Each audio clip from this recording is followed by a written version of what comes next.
Как сквозь землю провалились в Уфе второй день и ищут двух подростков. Накануне в отдел полиции номер 6 Управления МВД России по Уфе поступило сообщение о пропаже двух несовершеннолетних – 14-летнего Дамира Адигамова и 13-летнего Павла Паличева.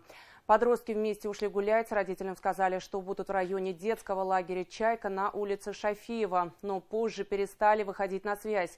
На их поиски выходили отряды в составе порядка 250 человек, следователи и криминалисты совместно с сотрудниками полиции, экстренными службами, добровольческими группами.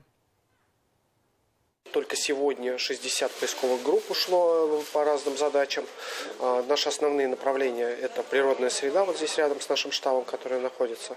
У нас было одно достоверное свидетельство, точнее точка привязки, от нее мы работаем во все стороны. У нас одна из задач, которые отрабатывают наши службы, сотрудники, они работают на воде.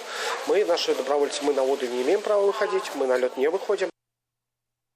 В пресс-службе МЧС по Башкортостану сообщили, что в лесу в районе 6-й пристани Уфы нашли портфели пропавших детей.